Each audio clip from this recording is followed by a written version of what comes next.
facilities, bringing stakeholders of electric vehicles at the KICC to discuss issues of electrical advancement and promotion of naturally the growth of mobility in Kenya. In a powerful move towards a cleaner, more sustainable energy, Kenya stakeholders in the Kenya's transport and energy sectors gathered in Nairobi for the third annual e-mobility conference, critical platform shaping the future of transport.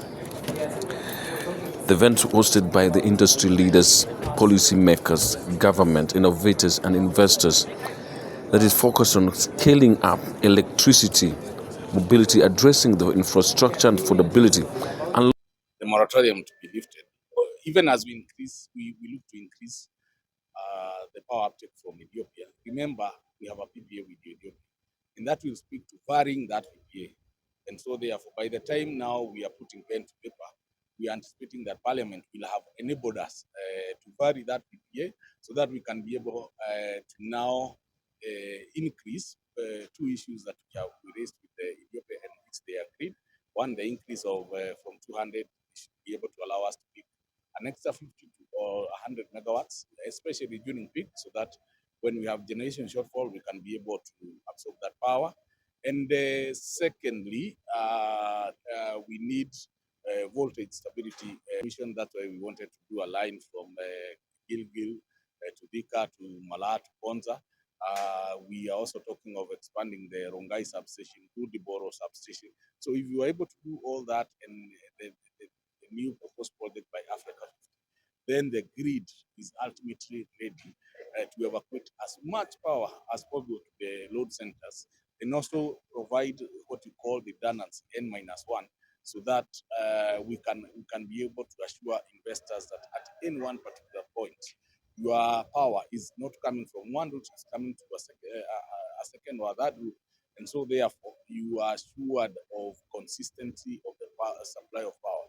I did also mention that we are working, as well as much as we are speaking with Ethiopia, we are also continuing to drill in Paka. We are also continuing to drill in Menengai and Silali, as well as Olkaria. And so therefore, we should also be able to bring on board more geothermal power, which is our base load. Not to mention that we still have plans of building the High Grand Falls Dam, which will be able to give us adequate power. And and also maybe even increase more wind output, because we have battery energy storage technology that is coming in, and that is also going to help us increase the number of variable renewable energy technologies that we have in the grid. So in terms of grid preparedness, yes, I can. The demand is around 1,400 megawatts. There we still have a lot. By around 10 a.m., we are around 1,700, 1,800. We still have a lot. And this goes all the way to around 6 p.m. when the demand now starts rising above 18. It will go to 19. By around 7:30, 8 p.m., we are already staring at 23.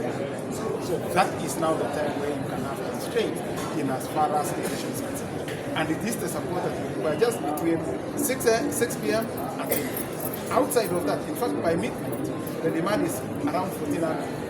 And you have a whole room of over 800 megawatts, which you can actually command. And that is actually why we even have to offer and so outside of that, we have 100 megawatts.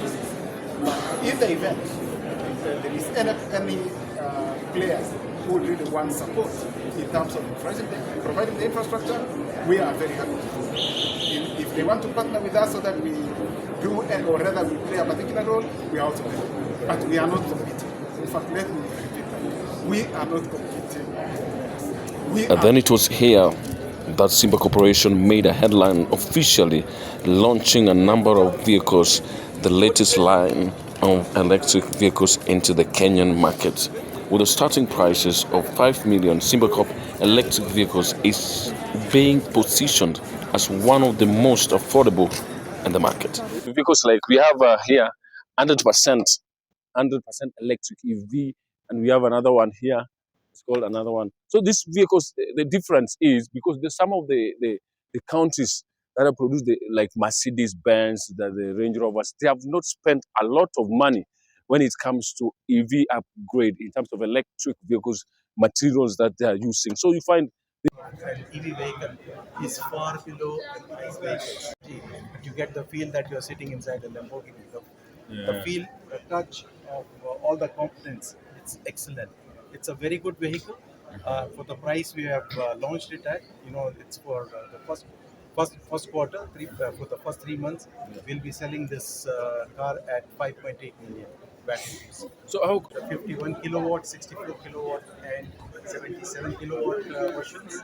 The 51 kilowatt, which is the lowest in the brand, with one full charge can easily take it from 350 to 360 kilometers, whereas the 77 kilowatt vehicle can take you up to 550 kilometers with one full charge.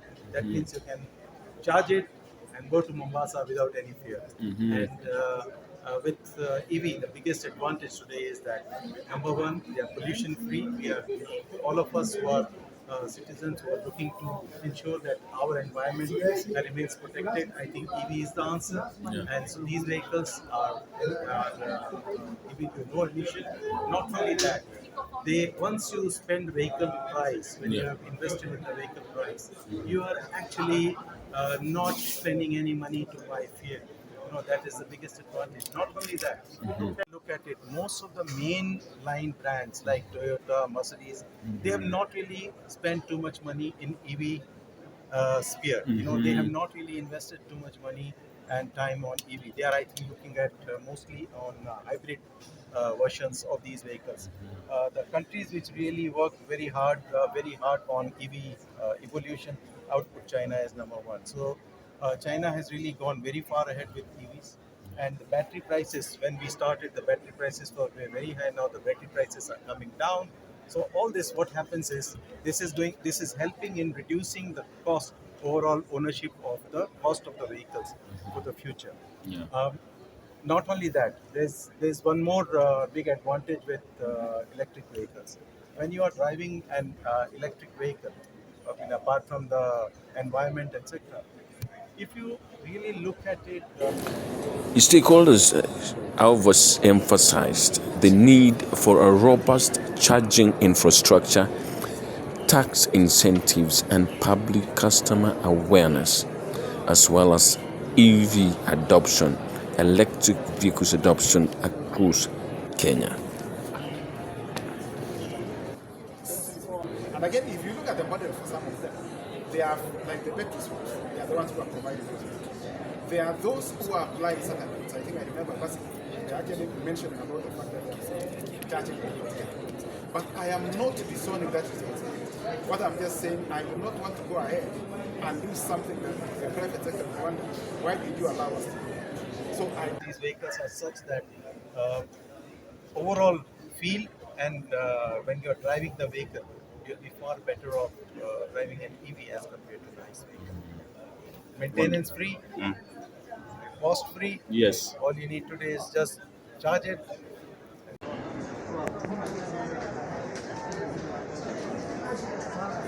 At the third annual e-mobility conference Powering Kenya Forward, the CEO said the wheels of Kenya's electric future are already turning, and with a bold commitment like Simba Corp's, roads ahead look not just green, but electric.